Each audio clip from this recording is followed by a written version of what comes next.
사실 저는 상속세에 대해서, 상속세 폐지에 대해서 부정적이었습니다. 왜냐하면 제가 아버님으로부터 물려받은 게 뭐 하나도 없다 하면 우리 아버님 살아계시니까 섭섭하실 때이고 뭐 거의 없습니다. 그리고 또 제가 직장을 잡고 제가 인천대학교 근무하고 있다 보니까 제가 인천에 집이 있어가지고 집값도 그렇게 비싸지도 않습니다. 그러다 보니까 제가 상속세는 꼭 있어야 된다 이런 생각을 많이 해왔습니다. 거기다가 평소에 제가 생활을 하면서 제가 전문가로서 커오는 과정에서 제가 상속 재산을 가지고 있는 사람들이 저하고 동료인데 보면은 좀 다르더라고요. 저처럼 한 달 월급이 있어야 생활을 영위할 수 있는 그런 생활을 저는 영위해 왔는데 상속 재산이 있는 사람들은 굉장히 자신만만하더라고요. 그게 굉장히 한편으로는 서운하기도 하고 왜 나는 저렇게 안 됐지 그런 아쉬운 감정을 많이 갖고 있었습니다. 그래서 저는 2021년 책에 나와 있던데 그 최재형 감사원장이 대선 예비 후보 시절에 이 상속세를 폐지하겠다 그 이야기를 했을 때 저는 약간 화가 났습니다. 왜 저런 정치적인 어떤 감각이 없지 이런 생각뿐만 아니고 상속세는 굉장히 우리 사회에 건전하고 공정한 세금으로 생각을 했었더랬습니다. 그런데 제가 제 전공이 사실은 재정을 전공하고 있습니다. 그런데 최근에 연금 개혁에 대해서 많은 분들이 얘기를 들으셨겠지만 사실 미래 세대에 대한 책임감이 우리 현재 세대가 정말 신중하게 생각을 해야 된다. 정말 뼈저리게 느껴야 된다는 그런 생각을 저는 많이 하게 되었습니다. 최근에 연금을 보면은 기존 현재 세대가 훨씬 더 많은 혜택을 누리고 미래 세대는 굉장히 어려워진다는 겁니다. 그리고 재정의 구조만 봐도 그렇고 우리가 국가 채무 비율이 앞으로 어떻게 될 건가를 전망한 자료를 봐도 굉장히 대한민국이 2040년, 50년으로 넘어가면은 굉장히 지금과는 달리 어려워질 수 있다는 것을 제가 절감하고 있습니다. 그러면 우리가 후세대에게 뭘 물려줄 것인가? 우리 사회 전체적으로 저는 세계적인 유수 기업들을 정말 많이 우리 후대에게 물려줘야 된다고 생각을 하고 있습니다. 그런데 그러는 과정에서 상속세가 굉장히 부정적인 효과를 가진다는 것을 제가 기업을 경영하는 사람들로부터 전문가들로부터 얘기를 듣고는 이게 문제가 있구나 이런 걸 느꼈습니다. 그와 동시에 우리가 지금 복지국가의 대명사라고 불리는 스웨덴 굉장히 평등주의 의식이 강한 나라입니다. 그런 나라가 상속세를 2004년에 폐지했습니다. 왜 그렇게 했겠는가? 여기에 대해서 관심을 가지고 제가 여러 전문가들의 얘기를 듣고 또 제 나름대로 생각을 해보고 정리된 결론은 이겁니다. 우리 그 서채종 대표님께서 상속세를 폐하라 이 책에서 굉장히 다양한 속담이나 여러 가지 압축적인 표현을 많이 썼던데 이 표현은 없더라고요. 저는 빈대 잡으려다 초가상간 태운다고 저는 그런 느낌이 들었습니다. 우리가 상속세를 통해서 뭔가를 얻으려고 하는 그것이 우리가 상속세를 통해서 일반 사람들이 느끼는 꼭 있어야 된다는 느낌 있지 않습니까? 그것이 상속세가 실질적으로 구현하고 있지 못하다는 사실을 제가 느끼게 됐고 또 스웨덴이 그러한 깊은 반성 위에서 상속세를 폐지했다는 얘기를 들었습니다. 그래서 저는 생각을 점차 바꾸고 있습니다. 그러던 차에 제가 사실은 2013년부터 한국조세재정연구원의 원장으로 있으면서 상속세에 관심을 가지고 우리 직원들 보고 내부 보고서를 좀 올려라. 상속세에 대해서 정리된 내용을 보고 내가 판단을 좀 해보자 라고 해서 박사들이 또는 국세청 공무원들이 올린 여러 가지 보고서를 봤는데 충분하지 않은 거예요. 이걸 가지고 제가 상속세에 대한 판단을 해내기가 굉장히 어려웠습니다.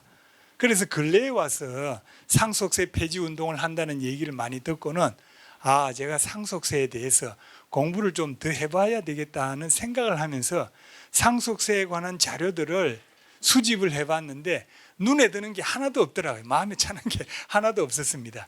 그런데 우리 서채종 대표님이 쓴 이 책을 보고 제가 깊은 감동을 느끼고 상속세가 이런 장점과 단점, 그 단점이 무엇인가에 대해서 굉장히 체계적으로 정리를 잘 해주셨구나 이런 생각을 하게 됐습니다.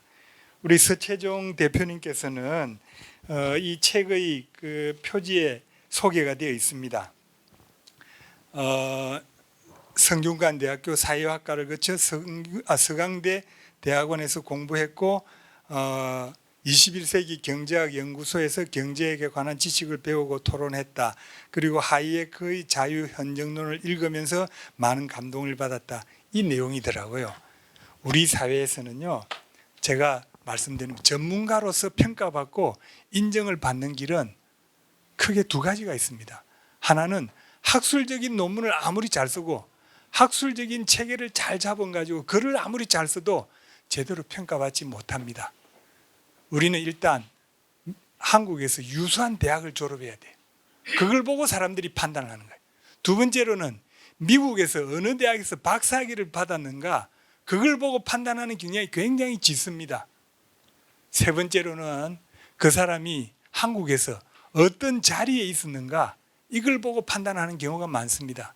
그런데 진정한 전문가의 판단은 그 사람이 쓴 글을 보고 얼마나 팩트 중심으로 체계적으로 넓게 세상을 보면서 멀리 내다보면서 하나의 관점을 제시하느냐 이걸 봐야 되는데 이러한 풍토가 우리 사회는 굉장히 부족합니다. 그러다 보니까 우리 사회가 너무 가짜 뉴스에 휘둘리는 경향도 많다고 봅니다. 이런 사회적인 풍토 때문에 서채종 대표님 같은 분이 불이익을 받는다고 저는 생각을 합니다. 경제학을 박사학위가 없는 거예요. 그러다 보면 누군가 보면은 뭐 제대로 된 공부했겠어 이런 비아냥에 시달릴 수 있다고 생각합니다. 전혀 그렇지 않습니다. 자신감을 가지시고요. 물론 이 책이 일반인들을 상대로 쓴 글이기 때문에 다소 귀에 알아듣게 하려다가 보니까 복잡한 내용들을 단순하게 표현했고 그것이 장점이기도 하고 단점인 측면도 있습니다. 그렇지만 우리가 아무리 학자들이 학술적인 연구를 많이 했다 하더라도 그것이 일반인들에게 전달되지 않으면 무슨 소용이 있습니까? 그리고 일반인들에게 전달되어야만이 우리 사회를 변화시킬 수 있는 거 아니겠습니까? 그런 측면에서 저는 학자들이 우리 서채정 대표님께 배워야 한다고 생각이 듭니다. 사실 우리가 박수를 박수 한번 치시죠. 아무튼 제가 서채정 대표님의 상속세를 폐하라 책을 읽고 이 부분에 대해서는 학자들이 이제 좀 더 근거가 되는 자료들을 체계적으로 모아서 좀 더 지원해 줘야 되겠다 이런 생각을 많이 하게 됐습니다. 그래서 제가 이런 북콘서트 자리에서 제가 먼저 우리 서채정 대표님께 감사의 뜻을 이렇게 제가 이런 식으로 표현을 했는데 양해해 주시면 고맙겠고요. 제일 먼저 우리가 이제 북콘서트를 하게 되면 저도 이게 경험이 일천합니다. 재미있게 할 만한 그런 능력도 갖추고 있지는 않습니다만 그냥 일반적으로 그냥 편하게 제가 평소에 대화하는 대로 토론하는 대로 그렇게 진행하도록 하겠습니다. 먼저 우리 서채정 대표님께서 이 책을 어떻게 해서 쓰게 됐는지 그 계기를 한번 말씀해 주시면 고맙겠습니다. 그 책을 쓰게 된 계기는 특별한 건 없죠. 그 우리 사회에서 상속세 문제가 제가 생각했을 때는 우리나라 경제 미래를 좌지우지할 중대한 사안인데 실은 여기에 대해서 이제 제대로 좀 알리는 글들이 없는 것 같았습니다.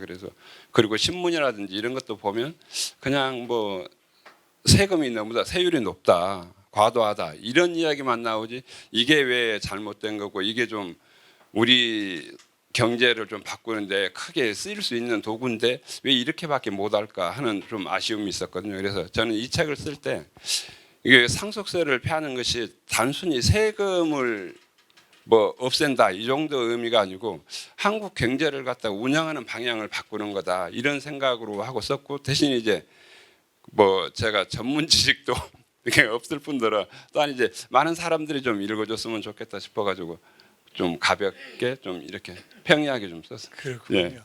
그 지금 우리 서 대표님께서 우리나라 상속세가 높다 네. 이런 말씀을 하셨는데 정말 그렇습니까? 뭐 여기에 대해서는 뭐 책에도 간단한 언급이 되어 있습니다만은 한번 좀 소개를 좀 해주시면 어떻는지요? 그 우리나라 상속세율이 높다는 것은 뭐 외국에 비해서도 높고요. 실질적으로 이제 뭐 담세율이라 그래갖고 실질적으로 세금 내는 걸 기준으로 봐도 우리나라가 제일 높습니다. 세계적으로 가장 높은 수준이라고 보고요.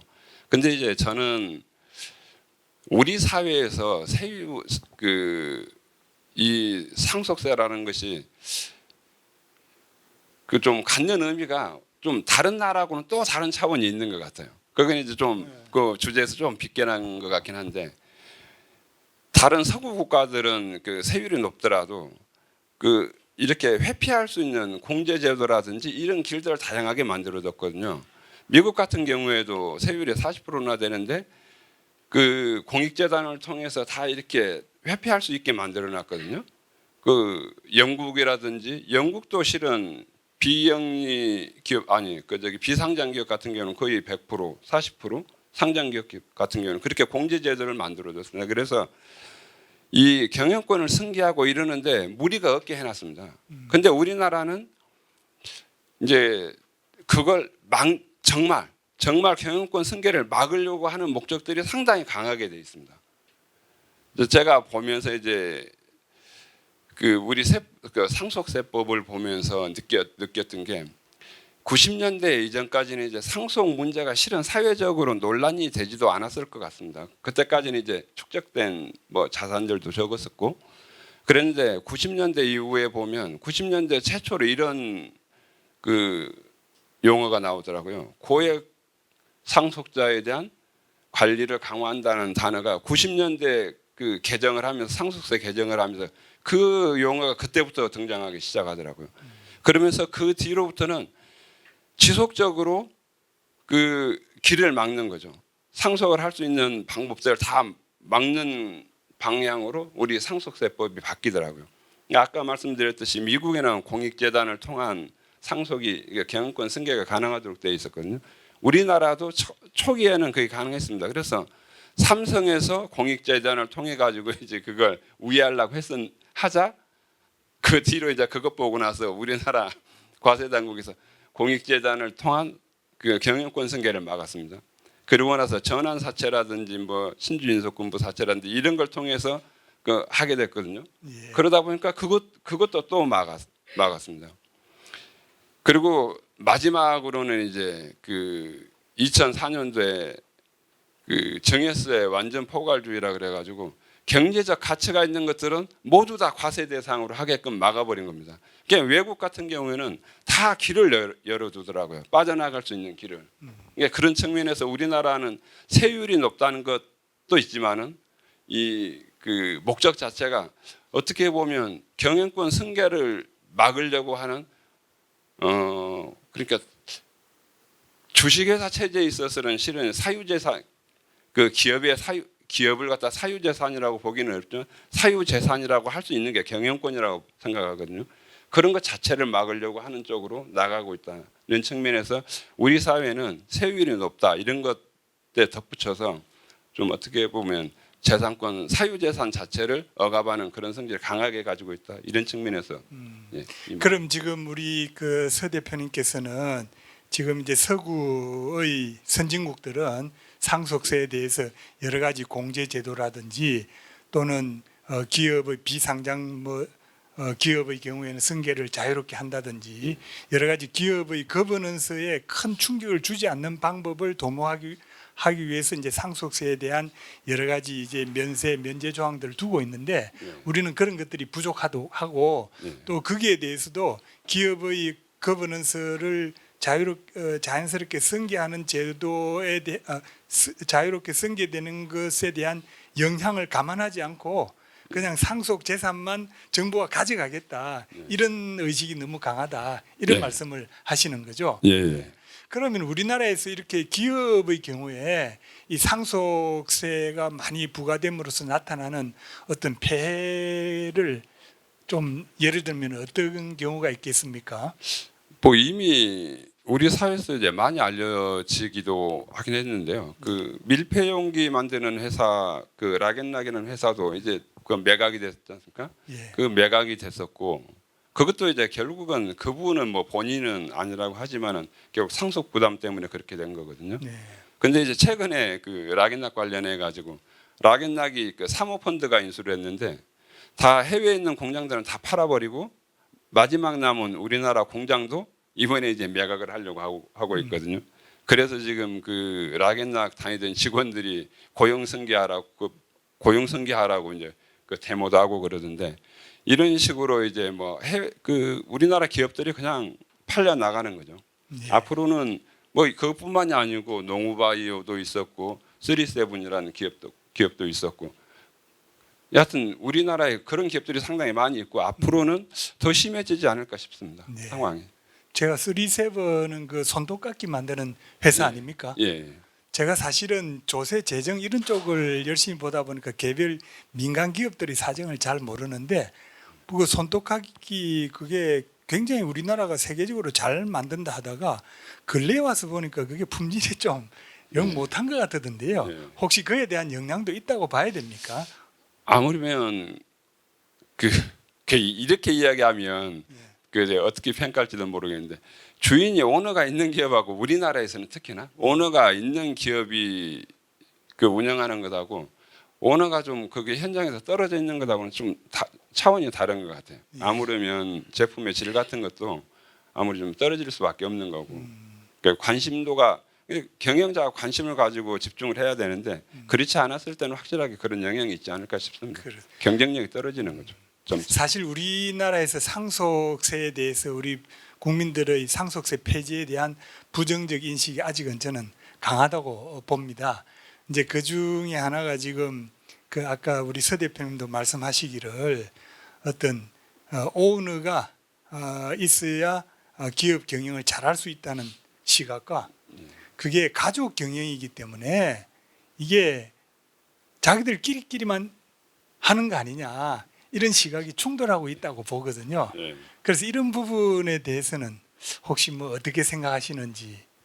근데 그런 부분에 대해서는 정답은 없는 것 같습니다. 네. 어떤 데는 보면 가족 기업일지라도 가족 기업이라서 잘 되는 경우도 있고 예. 어떤 경우는 또 가족이 아닌 지금 MS 같은 마이크로소프트 같은 경우는 그 사주가 그 빌 게이츠가 최대 주주임에도 불구하고 경영에는 직접 관여하지 않고 있는데도 불구하고 잘 되고 그래서 사례에 따라서 다르기도 한 것 같습니다. 그래서 일률적으로 말할 수 없는 것 같은데 우리나라 같은 경우에 제가 이제 지금까지 살아오면서 그 기업에 있는 이런 환경들을 경험한 걸로 치면 우리나라에서는 전문 경영인이 그 존재하기가 상당히 쉽지 않은 문화 풍토 아닌가 싶습니다. 의사결정을 한다는 게 어떻게 한 기업의 그 미래를 걸고 그 투자를 해야 되지 않습니까? 근데 우리나라 전문 경영인들이 과연 그런 모험을 무릅쓰고 그런 투자를 할 수 있을까? 저는 거기에 대해서는 상당히 회의적이거든요. 예. 그래서 우리나라 형태에서는 지금까지는 그 오너 경영이 오히려 더 적합하지 않느냐. 네, 이렇게 생각합니다. 사실 그렇습니다. 사실 우리나라에 대한 그 우리나라 가족 경영이 과연 우리나라의 기업 발전, 경제 발전에 어느 정도 기여했는가에 대해서는 우리 한국 내에서는 가족 경영의 어떤 문제점만 지적하는 그런 경우가 많습니다만은 오히려 해외의 경우에는 제가 그 연구 논문들을 따로 뭐 정리는 해보지는 않았습니다만 그런 언론 보도들을 많이 나오더라고요. 하버드 비즈니스 리뷰 같은 데서는 어떻게 한국의 가족 경영 문화가 한국의 경제 발전에 기여했는가 이런 내용을 가지고 설명을 한 걸 제가 많이 봤는데 사실 가족 경영이라는 것 자체가 우리가 기업이라고 하는 것은 그 집단 내에서 어떤 하이라키 체계가 잘 성립해야 되고 희생과 헌신, 어떤 조직에 대한 어떤 끈끈한 연결 이런 것들이 굉장히 중요한데 하나의 동질감을 가지고 그런 것들이 중요한데 가족 경영 체제에서는 그게 쉽게 발휘될 수 있다고 볼 수 있다고 봅니다. 그런데 이제 우리 사회가 이제 점점 발전하게 되고 저도 이제 뭐 출생률도 낮아지고 있는 것도 앞으로 이제 가족 경영을 하기가 어려워지지 않을까 싶은 생각도 들고 서구의 경우에도 보면은 굉장히 그 우리가 1880년대부터 스웨덴의 경우에 그렇더라고요. 이 가족 기업 중심으로 경영을 하다가 점점 이게 세대 간의 연결되면서 이제 가족 간의 어떤 경영의 개념이 점점 희박해지면서 이제 전문 경영 체제가 이렇게 확립되는 그런 이제 기업 조직이 발달해 가고 있는데 우리 한국 사회가 이제 그런 과도기적인 상태에서 점점 그런 과정으로 가고 있지 않는가 저는 그런 생각을 해보고 있습니다. 예. 그런 측면에서 사실 그리고 또 우리 그 대표님께서 책에서도 언급을 했지만 우리가 이 사실 시장 경제라고 하는 것의 가장 큰 어떤 의미라고 하는 게 뭐냐 하면은 우리가 옛날에 조선 왕조 시대 때나 옛날에 중세 시대 때는 모든 사람들이 도덕적으로 선한 사람이 되면은 사회 전체는 아름답고 좋아진다. 이런 생각이었는데 사실 그게 아니더라는 거죠. 즉 개인들이 자기 이익을 추구하니까 오히려 더 사회 전체적으로 발전하게 되더라. 이 딜레마적인 상황을 제시한 것이 저는 아담 스미스의 국부론이라고 생각하거든요. 그러면 사람들이 자기 이익을 추구함에 있어서 가장 최상위의 자기 이익의 충족이 뭐냐? 우리가 가장 낮은 단계는 의식주의 해결이고 그렇습니다만은 가장 높은 단계로 갈수록 뭘 나타내느냐 하면은 자기 성취욕이다 이거죠.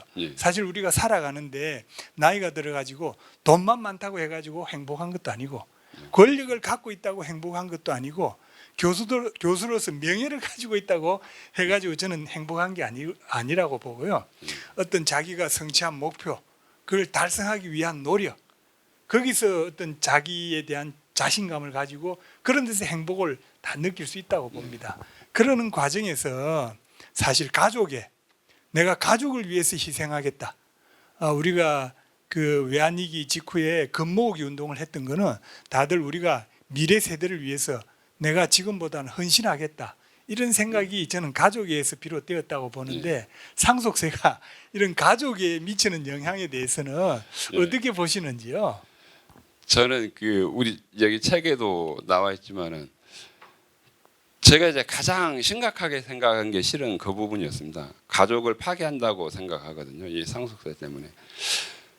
그 가족이라는 것은 우리 사회의 가장 근본적이고 그 기본적인 사회 단위라고 생각할 수 있고 이 가족을 통해서 인류가 그 지금까지 모든 가치라든지 이런 것들을 연결시켜서 이렇게 형성해 왔지 않습니까? 근데 그런 가치라든지 이런 걸 전승하는 것도 결국 이제 물질적인 기반이 없으면 그 자체가 그 전승되기가 힘들지 않습니까? 그래서 상속이라는 것 자체는 그런 가치 체계를 전달하는데 필수적으로 따라올 수밖에 없는 그런 건데 지금 우리 그 이 상속세는 기본적으로 그런 가족의 그 승계를 갖다가 막는 그런 측면이 있고 또 하나는 이게 상속세가 전제하는 가족을 전제하는 게 굉장히 잘못됐다고 저는 생각합니다. 왜냐하면 이걸 그 상속세를 낼 때 이게 불로소득이라 해가지고 이제 과세한다고 이렇게 생각하지 않습니까? 그러면 불로소득이라 하면 가족 간에 전혀 별개의 차원이 그 다른 사람이어야죠. 예, 가족 공동체의 구성원이 아닌 별개의 사람이라고 했을 때 그럴 때는 이제 불로소득이라는 개념이 맞지만은 가족 공동체라고 했을 때는 실은 그런 의미가 아닌데 결국은 상속세를 통해서 우리들은 법적으로는 가족을 별개의 각 사람으로 분리시켜 놓은 것 아닌가 하는 생각을 하게 됩니다. 그래서 저는 상속세를 부과하는 그 전제 자체가 실은 가족을 해체시키고 가족을 망가지게 하는 가장 큰 원인이 아닐까 이런 생각을 하게 됩니다. 그러면 이제 예를 들어서 뭐 가족 기업을 한다든지 가족 뭐 이제 이 자영업을 한다든지 이러면 자식들이 아버지가 야 이거 좀 해 하면 헌신적으로 열심히 하고 뭐 월급도 많이 안 받고 열심히 했는데 나중에 이제 아버지가 일군 재산을 이제 자기가 물려받으려고 하게 되면 그 상속세를 다 내버려야 되니까 그렇죠. 그 가족으로서 희생했던 것에 대한 보상도 없고 또 그 가업을 이어나가기도 힘들다 이런 말씀을 하시는 그렇죠. 거겠죠. 예. 근데 이제 여러 가지 그 상속세가 그러니까 상속세가 초래하는 여러 가지 그 사회적 결과들. 그러니까 사실 우리가 상속세라고 하면은 우리가 사실 출범 단계에서 모두가 동등하게 출범해야 된다. 태어났을 때 뭐 부자 아버지건 가난한 아버지건 관계없이 우리 출발선이 같아야 되지 않느냐. 이 생각을 해보면은 자 그러면은 부자 아버지가 있으면은 그 물려받은 재산을 그 상속세를 낸다고 해가지고 그게 다 정부로 들어가 버리고 가난한 사람한테 또 가지도 않지 않습니까? 그렇죠. 예, 저게 그러니까 결국은 상속세를 거둔다고 하면서 정부가 모든 재산을 가져가 버리는. 그래서 저도 생각할 때 아우 부자들 상속세 많이 냈으면 좋겠다 그런 생각을 한때 했습니다만은 곰곰이 생각해 보면은 그 상속세가 어디로 가느냐? 정부로 가게 되고 정부로 가게 되면 그걸 누가 쓰느냐? 정치인들이 다 쓰네. 정치인들이 뭐 국회에서 이리저렇게 나누고 쓰네. 그러면은 최악의 경우에는 우리가 연말만 되면은 보도블록 다 뒤집어 엎고 새로 또 깔고 뭐 이러는 과정에서 또 그런 돈들을 낭비하고 있다 이거죠. 그렇죠. 그러면 상속세가 사실은 사람들로 하여금 평등주의적인 출발을 가능하게 할 것 같지만 사실은 그 세금을 걷어가지고 정부로 가져가 버리니 이게 무슨 우리의 원래 의도를 구현하는 것이냐 이런 측면에서도 많은 문제가 있다라고 봐야 되겠네요. 그리고 또 이제 저는 이런 측면도 있는 것 같습니다. 우리들이 이제 그 누구나 동일한 출발선이 동일해야 된다. 이런 이제 어떻게 보면 그것도 저는 신화라고 생각하거든요. 출발선이 다르기 때문에 사회가 다양하게 되고 사회가 발전할 수 있는 여지가 생긴다고 생각합니다. 저는 이제 예를 들어서 지금 우리나라 축구 선수 중에 가장 잘 나가는 손흥민 선수가 있지 않습니까? 네. 손흥민 선수하고 이제 뭐 그걸 이제 그 재능을 재산이라고 비교를 해서 한번 생각을 해보면 손흥민 선수의 그 재능을 아무리 해도 저는 그거 못 따라가거든요. 예. 그러면 출발선을 갖게 하려면 어떻게 해야 되겠습니까? 손흥민 선수가 못하는 수밖에 없거든요. 그렇죠. 예. 그렇게 되면 우리들은 손흥민 선수의 그 정말 짜릿한 그 축구 실력을 구경 못하게 되죠. 만약에 출발선을 갖게 하기 위해서 나하고 똑같이 만든다 그러면 손흥민도 재능의 많은 부분을 버려야 될 테니까 결국은 그렇게 되면 사회가 점점 하향할 수밖에 없는 거고 그게 우리들의 삶도 점점 거기에 따라서 좀 더 그 지루해지고 아니면 또 더 힘든 삶으로 가지 않을까. 저는 출발선이 다양하는 게 훨씬 사회를 풍성하게 하고 사회 자체를 역동적으로 만드는데 기여한다고 생각합니다. 그렇습니다. 저도 우리 서 대표님 말씀 듣고 보니까 생각이 나는 게 있는데 사실 손흥민 선수가 지금 축구가 전 세계적으로 엄청난 인기를 끌고 있으니까 그런 거 아니겠습니까? 그런데 만약에 손흥민 선수의 자질을 가지고 손흥민 선수가 예를 들어서 뭐 조금 보수가 덜한 뭘 했다 할까요? 뭐 필드 하키를 했다. 그래서 필드 하키로서 전 세계적으로 명성을 얻었다. 저런 보상을 저는 못 받으리라고 봅니다. 즉 그건 뭘 이야기하느냐 하면 우리가 태어나서 살아오는 과정에서 어떠한 재능이 보상을 받고 또 어떠한 산업이 성장할지 누가 압니까? 그렇죠. 그러니까 각자 자기가 잘하는 걸 열심히 하다 보면은 세상이 흘러가면서 어느 날 축구가 저렇게 떠버리니까 손흥민 선수가 저렇게 됐는데 그럼 그 재능을 사람들이 필요로 하고 보기 좋아하고 거기에 많은 사람들이 환호를 보내는 그런 것들을 우리가 자꾸 평준화시켜야 된다 이런 생각을 하는 것은 오히려 사회적인 다양성을 저하시키는 것이다. 이런 측면에서 지금 상속세의 근간이 되는 평등주의적인 사고가 우리 사회를 얼마나 위험하게 하느냐 그리고 사회가 역동성과 발전을 하는데 지장을 주느냐 이런 말씀을 하신 것 같으네요. 예, 맞습니다.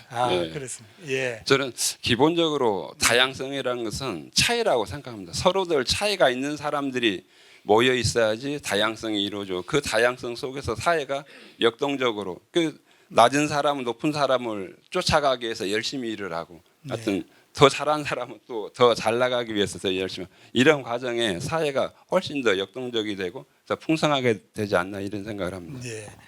그 지금 우리 서 대표님께서 이제 상속세가 우리가 이제 부의 세습에 대한 어떤 징벌 그리고 어떤 평등 이념을 구현하기 위한 것으로 이렇게 시작은 했지만 실질적으로 보면은 이 상속세가 사실은 우리 사회 전체의 역동성을 떨어뜨림으로써 오히려 우리에게 돌아오는 결과는 정말 정말 나쁜 것이 된다. 이런 네. 표현을 여러 가지 표현으로 쓰셨더라고요. 예. 황금알을 낳는 그 위의 배를 가른다.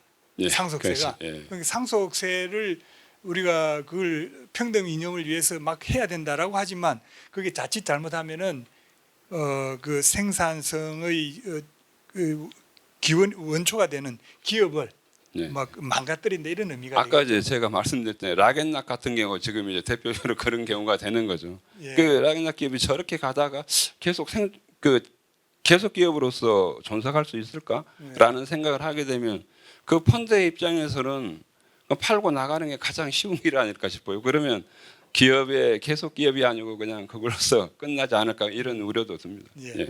또 하나의 그 언급하신 내용 중에 회장님 아무 때나 죽으면 안 됩니다. 이런 말씀을 예. 하셨던데 이건 예. 어떤 의미로? 이제 상속세 이게 세금을 매기는 기준과 관계된 건데요. 이제 상장 회사를 기준으로 해서 보면 돌아가시면 전후 2개월 평균을 해가지고 이제 그 가격을 매기는데 만약에 이게 주가가 한참 높았을 때 돌아가신단 말입니다. 그러면 상속세 자체가 높은 기준에 의해서 매겨지기 때문에 상속세가 커지는 거죠. 많아지는 거죠.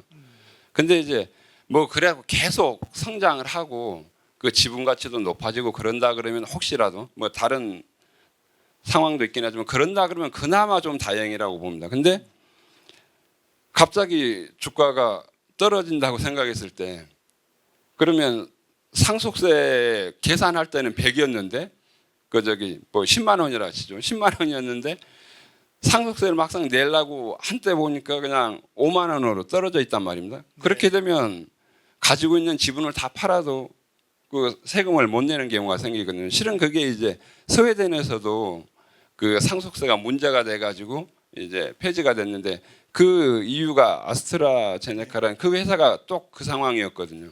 조금 더 구체적으로 말씀해 주시면 예. 아스트라제네카. 아스트라제네카가 이제 미망인이 경영을 하고 있었습니다.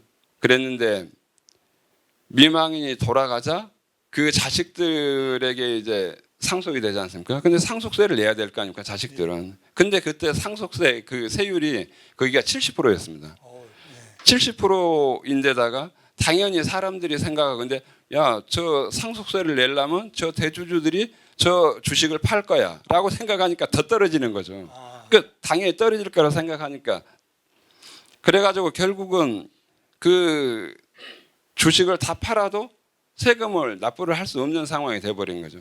그래가지고 결국은 그래서 매각이 돼서 영국의 제네카사하고 합병을 해가지고 아스트라제네카가 됐거든요. 아스트라제네카가 지금은 스웨덴 기업이 아닙니까? 영국 기업이죠. 지금 영국으로 팔려갖고 이제 그 사건이 일어나고 나서 스웨덴에서 기업들이 그 위험성에 대해서 많이 느끼게 됐죠. 그래서 유명한 기업들이 이제 이케아라는 우리들이 이제 이케아라는 그 가구 회사 예, 알지 않습니까? 그 회사도 이제 해외로 나갔고 그 또 다른 포장지 회사 테트라팩이라는 포장지 회사도 해외로 이주를 해버리고 왜냐하면 그 주식 시장이라는 게 변동성이라는 게 상당히 크기 때문에 그건 어쩔 수 없는 것 같습니다.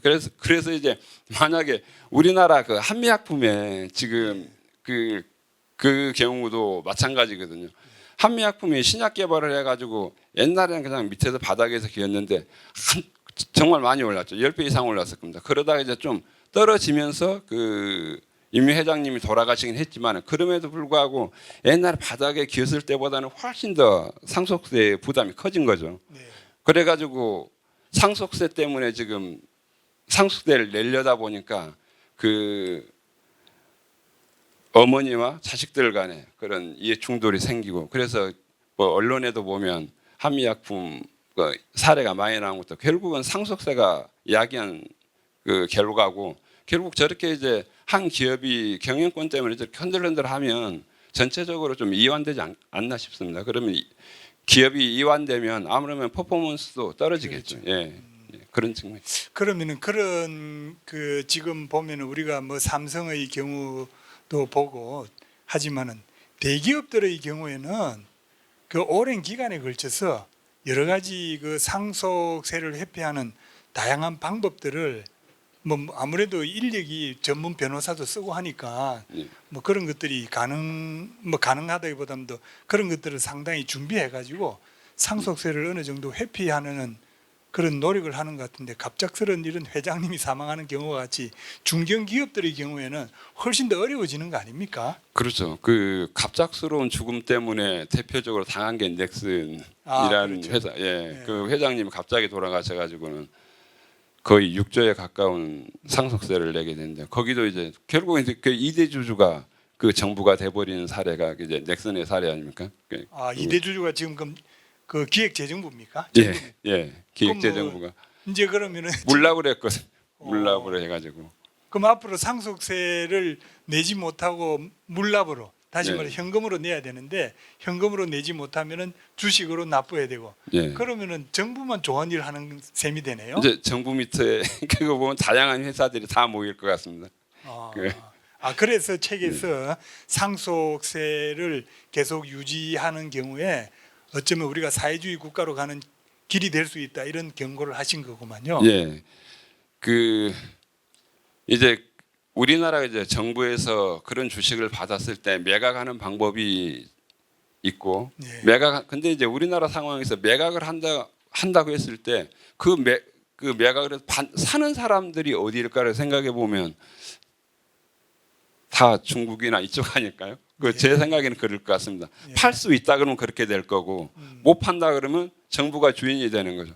앞으로는 우리 자녀들이 이제 정부 고관에게 줄을 대서 직장을 구해야 될지도 모르는. 그러니까 이렇게 한 20년만 넘어가면 저는 그렇게 될 수도 있다고 봅니다.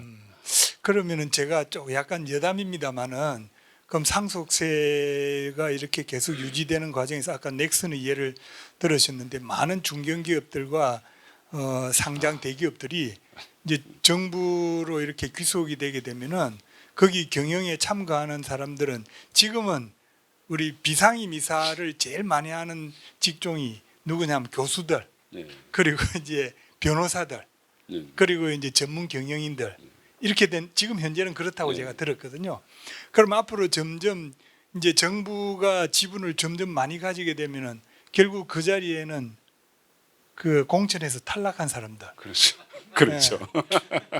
그 다음에 이제 지역구에서 뭔가 이렇게 부탁을 받고 있는 그런 사람들. 그렇죠. 유력자들의 예. 뭐 이런 사람. 그렇게 될 가능성도 저는 있다고 봅니다. 왜냐하면은 지금 이제 정부가 선임하는 여러 가지 그 대통령이 바뀌면서 여러 가지 선임할 수 있는 자리가 예. 많지 않습니까? 예. 그래서 저는 우리나라가 이 좌우 간의 극단적인 대립이 이루어지는 이유 중에 하나도 예. 대통령이 임명하는 자리가 너무 많다는 거예요. 예.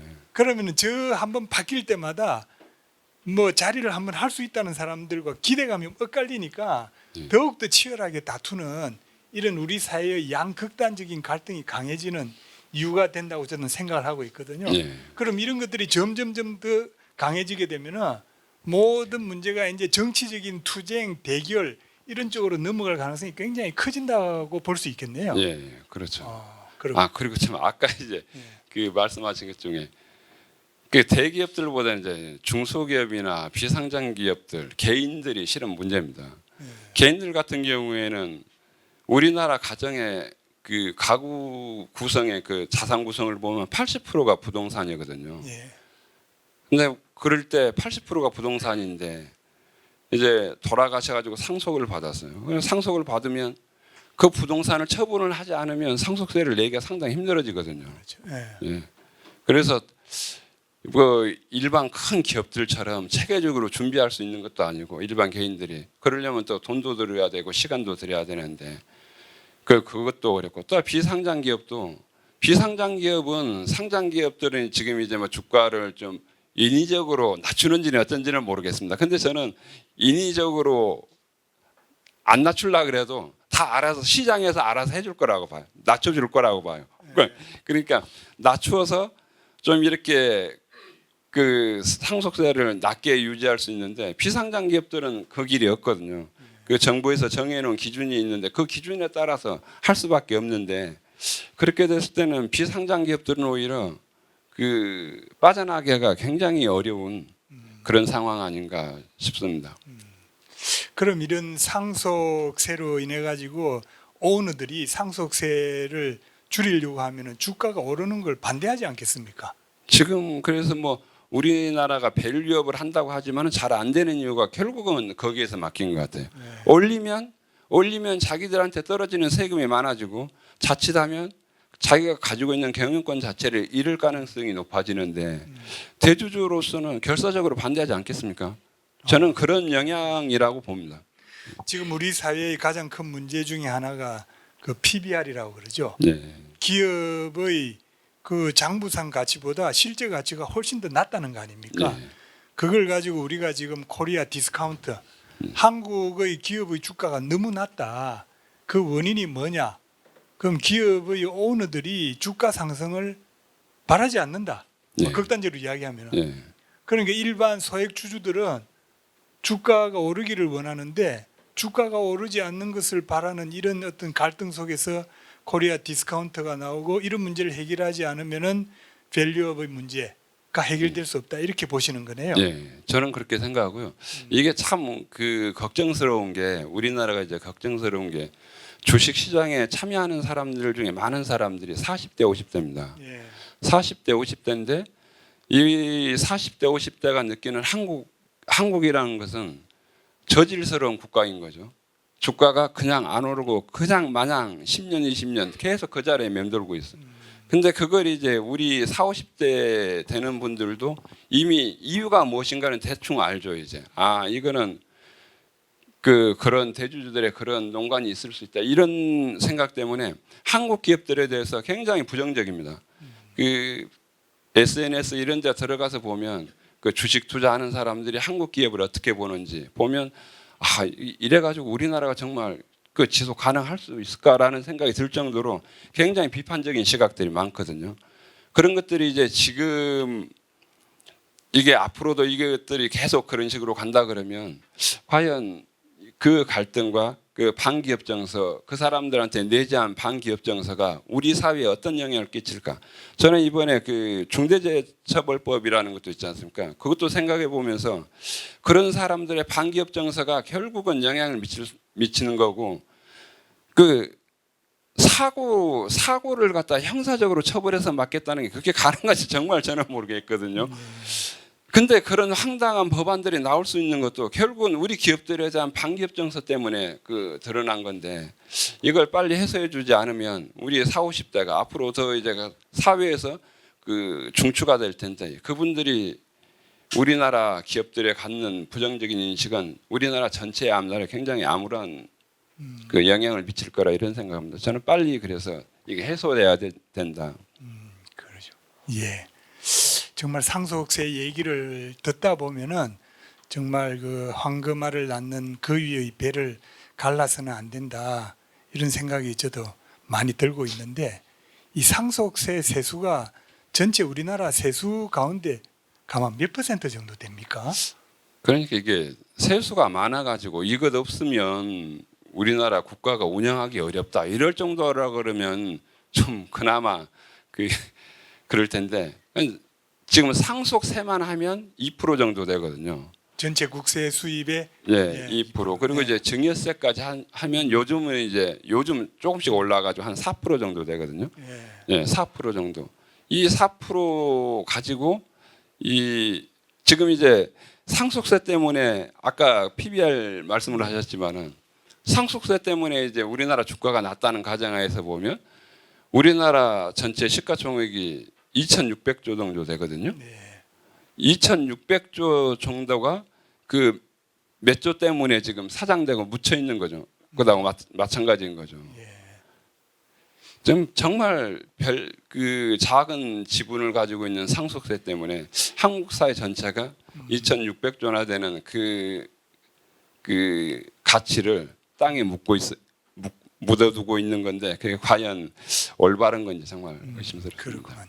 사실 우리가 그 3대 세목이라고 하는 게 소득세, 개인 소득세, 그다음에 이제 법인세, 그리고 부가가치세. 제가 사실 북콘서트 오기 전에 이 수치는 미리 보고 와야 되는데 죄송합니다만은 아마 이 3대 세목을 합치면은 한 70% 정도 될 걸로 알고 70% 이상 될 것 같습니다. 그러니까 우리가 3% 상속세만 따지면은 2%의 세수를 위해서 우리가 지금 기업들의 이 자율적인 경영을 그리고 기업들의 지속 가능성을 기업들의 안정성을 해치고 있다. 예. 이렇게 봐야 될 것 같습니다. 예. 그래서 아마 스웨덴도 그런 측면에서 상속세를 폐지하는 결정을 내린 걸로 알고 있습니다. 그와 마찬가지로 다른 많은 나라에서도 지금 상속세를 폐지하는 쪽의 검토가 이루어지는 걸로 알고 있는데 그럼 우리 서 대표님께서는 상속세 폐지 운동을 뭐 우리가 이제 상속세의 여러 가지 부정적인 측면들을 제가 많이 들었는데 그럼 상속세를 아예 폐지해버려야 되는 겁니까? 어떤 지금 하시고 있는 운동에 대해서 좀 간단히 말씀해 주시면. 상속세 이제 폐지라고 이야기한 것은 상속세 자체는 폐지하자는 게 제 이야기고요. 예. 그 스웨덴 같은 데서도 다 그 상속세를 폐지하면서 자본이득세를 도입을 했는데 실은 우리나라에는 양도소득세가 자본이득세하고 똑같은 구조거든요. 예. 지금 우리나라도 양도소득세를 받고 있으니까 상속세를 폐지하고 양도소득세로 통합을 하면 그 상속세가 가지고 있는 대부분의 문제점들을 다 해결할 수 있습니다. 예를 들면은 그러면은 제가 이제 우리 아버님으로부터 주식을 예를 들어서 뭐 엄청나게 받는다. 예. 받으면 상속세가 있는 지금 현 단계에서는 제가 그걸 받자마자 돈으로 상속세를 내거나 예, 그렇죠. 안 현금으로 되면 못 내야죠. 내면은 물납으로 예. 주식을 정부에가 갖다 바치거나 예. 그래야 되는데 상속세가 폐지되면은 그냥 상속세 한 푼도 안 내고 내가 그대로 다 받습니다. 예. 그럼 받아가지고 내가 기업을 안정적으로 경영을 하다가 예. 그냥 주식을 팔 때 예, 그렇죠. 세금을 내라. 예, 그렇죠. 양도소득세가 그런 구조이고 예. 그거라고 그 외국도 그래서 그런 식으로 통합을 했고요. 예. 우리나라도 국세청도 알고 있습니다. 이 사실을. 예. 우리가 이제 국세청 조직도를 보면 지방국세청 이런 데 보면 같은 팀에가 그 상속세와 양도세를 같이 다루는 팀들이 굉장히 많이 있습니다. 예. 뭐 다 그런 건 아니지만 상속세, 그 양도세 이렇게 팀이 있는데 그 상당히 많은 그 지방국세청에서는 상속세와 양도소득세를 같은 팀에서 하고 있어요. 네. 그 이야기는 뭐냐면 우리들이 이제 업무 분장을 할 때 업무 연관성이 없으면 같은 팀에 넣을 수가 없지 않습니까? 예. 업무 연관성이 있기 때문에 같은 팀으로 묶어주거든요. 예, 우리나라도 국세청에서는 양도소득세하고 상속세하고 같이 결합되어 있다는 것을 알고 있습니다. 그래서 저는 너무나 쉬운 방법이거든요. 지금 양도소득세 그 종문에다가 상속받은 자산의 원가는 그 피상속인이 매입 원가로 한다. 이 문구 하나만 넣어주면 저는 모든 게 다 해결될 것 같거든요. 상속세를 없애더라도. 근데 지금 정부라든지 이런 쪽에서 나온 거 보면 세율을 뭐 할증 세율을 없앤다. 세율을 낮춘다. 저는 왜 그런지 모르겠어요. 그게 유산취득세로 바꾼다. 뭐 이렇게 나오지 않습니까? 그게 훨씬 더 복잡한 이야기거든요. 차라리 그 양도소득세 조항에다가 그 문구 하나만 넣어주면 나머지는 다 자동으로 해결됩니다. 우리들이 상속 재산 중에서 현금이라든지 그 양도소득세에 포함되지 않은 현금이라든지 금융자산의 비중이 20%도 안 되거든요. 현금은 실제 현금으로 상속하는 것을 어떻게 잡아내겠습니까? 잡기 굉장히 어렵지 않습니까? 그러면 실질적으로는 한 10% 내외가 금융자산만 빠진 거라고 보는데 그 10% 금융자산 과세하기 위해서 이 양도 그 소득세 기준을 그대로 가져간다는 게 정말 바보 같은 짓이죠. 그러면은 사실 저도 그 어떤 생각을 저도 상속세가 폐지돼야 한다는 쪽으로 생각을 제가 바꾸는 계기가 됐던 게 사실 기업 오너가 이 기업을 앞으로 영속시키기 위해서는 이 주식을 누구한테 주는 것이 가장 좋은가를 본인이 제일 잘 알 거 아니겠습니까? 그렇죠. 예. 근데 그것이 일반 전문 경영인이면은 정의를 해주든지 아니면은 내 자식이면은 상속을 해두든지 자기 자식을 교육을 잘 시켜가지고 해줘야 되는데 그러는 과정에서 이 상속세와 증여세라는 것이 굉장히 장애 요인으로 작용해가지고 온갖 편법을 다 동원해야 되고 또 그렇죠. 잘 드러나지 않는 불법 이런 것들도 자꾸 밤에 앉아가 맨날 그 생각만 해야 되고 그런 일이 그렇죠. 벌어진다는 거죠. 예.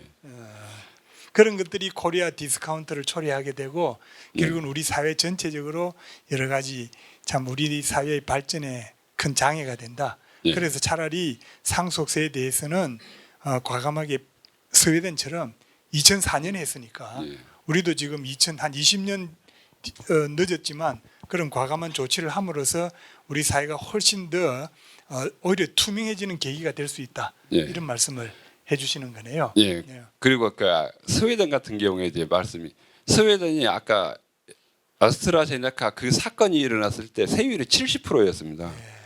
근데 이제 상속세를 폐지할 당시 세율은 30%로 떨어져 있었거든요. 세율을 40%나 이렇게 낮춰도 결국은 상속세가 가지고 있는 그런 문제점들을 해결을 못한 겁니다. 그래서 결국은 이게 상속세를 폐지하고 그 자본이득세를 도입하게 된 거고요. 이제 우리들이 국세청에 가서 이제 상속 재산 이렇게 결정세액 이런 걸 보면 500억 이상 가지고 있는 사람들은 현금 자산 비중이 얼마나 되냐면 5%가 안 됩니다. 예. 재산이 많을수록 현금으로 가지고 있는 사람들은 없거든요. 그러면 결국 그 자산들은 다 뭐냐 그러면 부동산이 아니 그 주식이라든지 이런 거겠죠.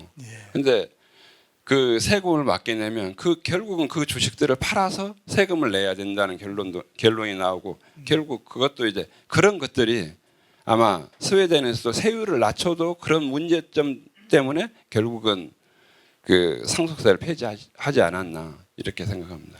그럼 지금 그 제가 듣기에 그럼 기업의 어떤 그 안정적인 운영을 위해서는 주식에 대해서는 상속세 폐지는 굉장히 설득력이 있는 것 같습니다.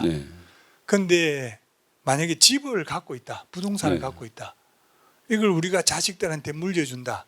그거는 뭐 특별히 생산적인 활동하고 연관이 안 돼 있는 것 같은데 그런 부분은 세금은 계속 상속세를 매겨야 되는 거 아닙니까? 어떻게 생각하세요? 그런 부분은? 그렇게 생각하신 분들도 계시더라고요. 예. 실제가 이제 그렇게 생각하신 분들이 계시는데 저는 이제 이렇게 봅니다. 그 인간의 기업을 하든지 우리들이 이제 월급쟁이라든지 일반 그 생활을 하든지 결국은 그 마음은 동일한 거라고 봐요. 자식들에게 뭔가를 남겨주고자 하는 그런 욕망 같은 거죠. 그런 욕망들을 어느 한쪽은 맞고 어느 한쪽은 한다. 저는 그건 그 공평한 것 같지 않고요. 그래서 이제 모든 개인들도 사업을 하지 않는 기업을 하지 않는 개인들도 다 폐지해야 된다고 보고 또 만약에 이제 그렇게 상황이 되면 돈 있는 분들이 머리를 쓰지 않을까요? 제가 이제 그렇다 그러면 이 돈을 상속세 없이 물려주기 위해서는 어떤 방법을 쓸까? 저는 기업을 만들 것 같은데 그건 만들어서 회피할 것 같습니다. 제가 사실은 이 내용은 이 책에는 없더라고요. 예. 그렇지만 저는 그런 의문이 많이 들어가지고 생각을 하고 해봤는데 저도 비슷한 생각인데요. 기업의 주식에 대해서 이제 상속세를 이제 굉장히 혜택을 주고 이렇게 하니까 어떤 일이 벌어지느냐 하면은 고소득층은 상속세가 없는데 그렇죠. 중산층 이하들은 그 조그마한 재산을 물려주려고 하는데 상속세가 오히려 역전이 되어버린다는 겁니다. 당연하지 않겠습니까? 오히려 스웨덴에서 그런 일이 있고 난 뒤에 중산층들이 붕괴했다고 그러더라고요. 오히려 굉장히 미세한 어떤 제도를 줘가지고 기업을 만든 사람들에게 그럼 우리가 이런 논의한 것들을 다 들었을 때는 기업의 영속성은 중요하구나. 기업의 안정적인 거버넌스를 위해서는 상속세를 폐지해야 되겠네라는 인식을 가지는 것까지는 가는데 그 다음 단계 그럼 부동산 물려주는 건 어떻게 되지? 근데 그걸 막상 했더니 역전이 이루어지고 중산층들이 굉장히 그 저항을 하게 되더라는 거죠. 그럼 차라리 없애버리고 그에 따라서 자본소득세 또는 양도소득세 그 부분은 우리가 부과하는 것이 맞지 않느냐 뭐 이런 말씀을 하시는 거네요. 그런 돈이 있다고 그러면 당연히 머리를 굴리는 게 그러니까 모든 정책에는 그 정책이 있으면 대책이 있다고 그러지 않습니까? 그러니까 그렇게 정책을 바꾸면 저는 당연히 그렇게 대응하리라고 봅니다. 사실 저도 그 근래 이제 스웨덴의 상속세 폐지 사례가 어떻게 됐는가 이걸 제가 좀 이제 문헌을 통해서 뭐 이번 일을 계기를 통해서 제가 좀 많이 보게 됐습니다. 네. 그래서 감사드리는 측면도 있는데 보다 보니까 상속세가 이제 이 어떤 의미가 있냐면은 상속세를 폐지하니까 부자들의 그 자식들이 상속 재산이 훨씬 많죠. 당연히 훨씬 많은데 이런 지적이 있더라고요. 그 중산층 이하들이 상속세를 만약에 폐지 안 하면은 그에 따라서 세금을 내고 그런 부담이 오히려 훨씬 더 크다는 거예요. 다시 말해서 중산층의 그 이제 이 사람들이 부모로부터 물려받는 그 상속 재산이 굉장히 큰 의미를 가진다는 거예요.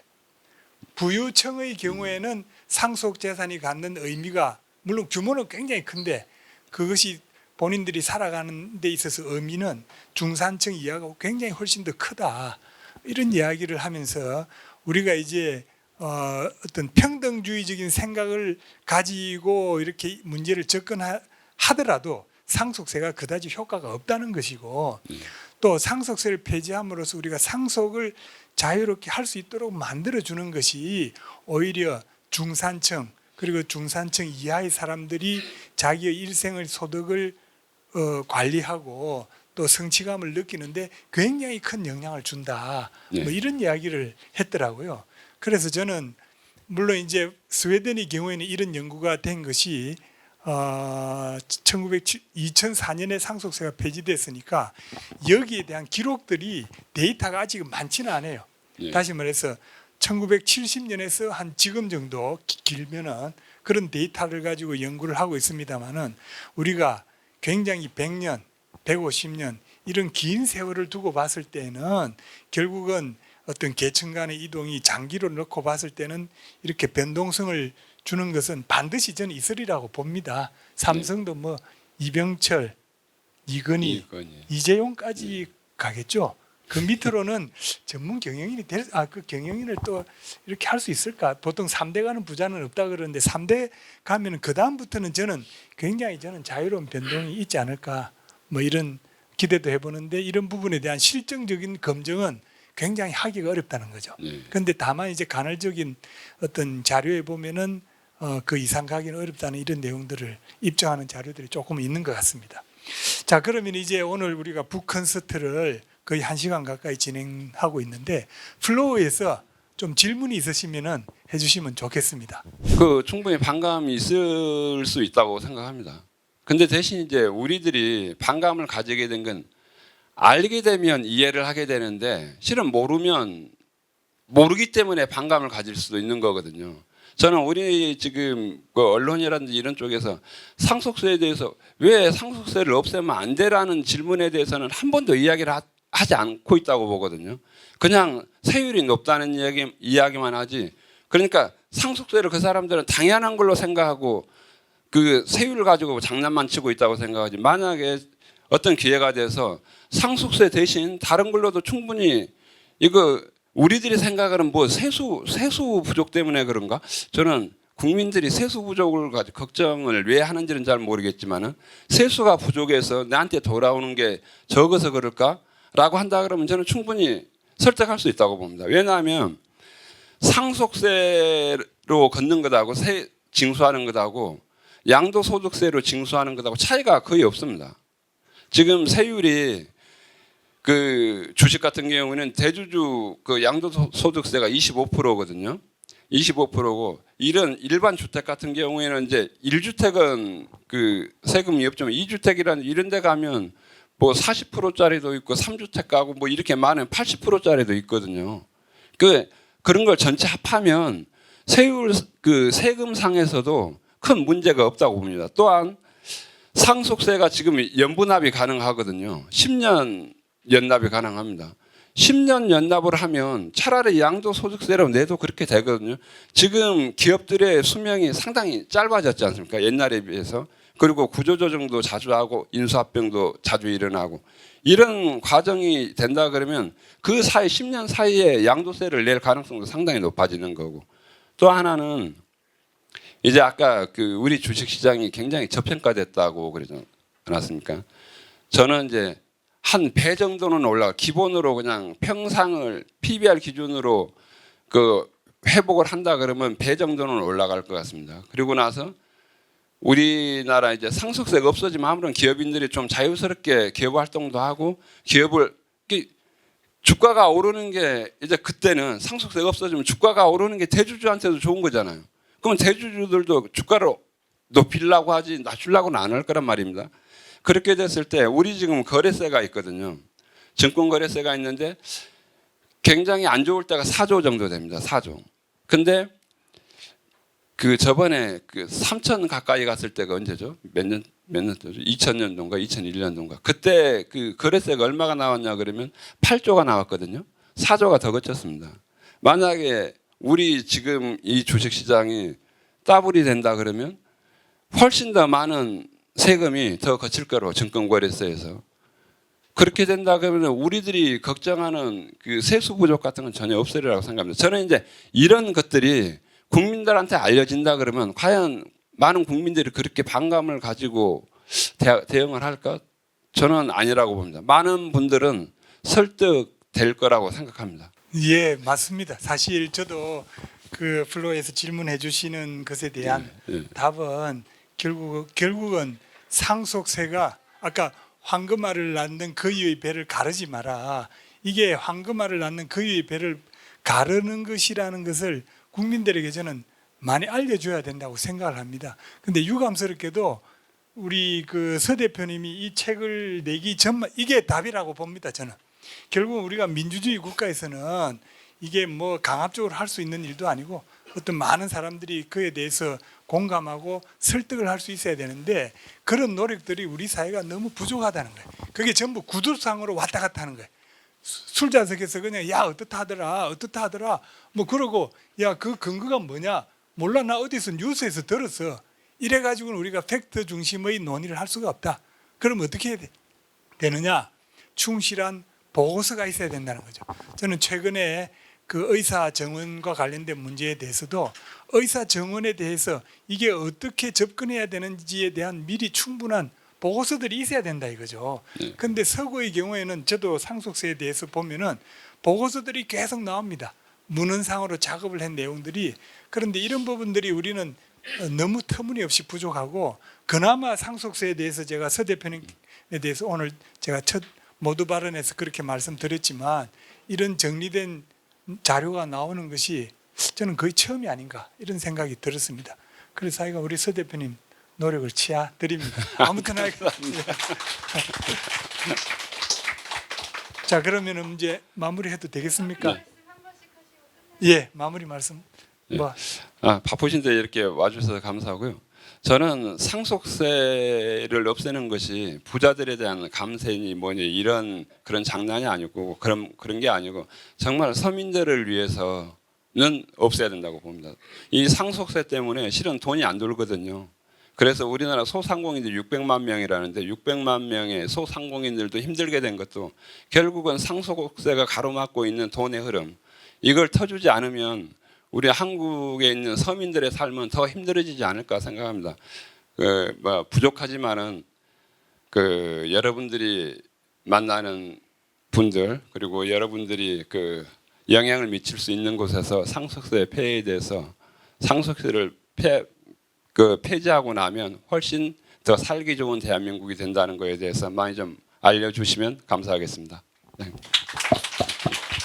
예, 감사합니다. 오늘 우리 열린 사회 포럼 우리가 세 번째다 그죠? 세 번째인데 오늘 정말 흥미로운 주제를 가지고 또 이렇게 청중석에서 많은 분들이 오셔가지고 정말 우리 사회의 뜨거운 이슈에 대해서 이렇게 할 수 있게 돼서 너무 영광스럽고 감사드립니다. 우리 서 대표님. 제가 영광입니다. 예, 아니 아무튼 하여간 우리가 조세에 대해서도 보면은 정말 절대 왕정이 끝나고 제가 요즘 조금 한 말씀만 드리면은 영국보다도 미국, 프랑스 이런 나라들에서는 절대 왕정 국왕만 없애면은 세상은 좋아진다고 생각을 했습니다. 근데 국왕을 없애고 한 100년 정도 지나니까 더 나쁜 놈들이 훨씬 더 많이 정치를 하고 있다는 걸 깨닫게 된 거예요. 이걸 어떻게 해결하지? 이 문제에 대한 고민을 한 것이 미국의 경우에는 1880년대부터 1920년 사이, 프랑스의 경우에는 계속 헤매다가 1950년에 이르러서 드골 헌법에 이르러서 정신을 차린 거예요. 정말 민주주의 과정은 정말 험난한 것 같습니다. 조세의 역사도 제가 쭉 봤을 때는 어떻게 하면은 경제 전체의 이 파이를 크게 하느냐, 그리고 평등주의적인 사고를 가지고 접근하느냐, 이게 항상 대립이더라고요. 그런데 평등주의적인 사고를 가지고 접근하던 것이 결국은 우리한테 더 많은 손해를 주구나 하는 걸 깨닫게 된 겁니다. 사람들이. 스웨덴이 그렇기 때문에 2004년에 상속세를 폐지하는 그런 결정을 내렸다고 봅니다.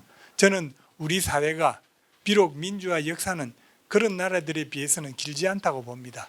그래서 저는 그런 나라들의 경험을 압축적으로 빨리 받아들여서 우리가 더 나은 사회로 가는 것이 먼저고, 그 다음에 그에 따라서 우리가 어떻게 인생을, 나의 행복을, 성취 욕구를 어떻게 달성할 것인가, 이런 문제를 생각해야 되지 않는가, 이런 생각을 해봤습니다. 자, 그런 측면에서 오늘 서 대표님의 이 상속세를 폐하라, 이 책을 앞으로 지하철에서 많은 사람들이 휴대폰을 보고 게임을 하지 않고 이 책을 펼쳐놓고 볼 수 있도록, 정말 이 책은 일반 사람들이 볼 수 있게 되어 있습니다. 이거 하나 한 권이 굉장히 우리 사회를 변화시키는 힘이 된다는 그런 생각으로 베스트셀러를 꼭 만들어 주시기 바랍니다. 예, 오늘 여기서 마치겠습니다. 감사합니다. 예, 감사합니다. 수고하셨습니다. 네. 예.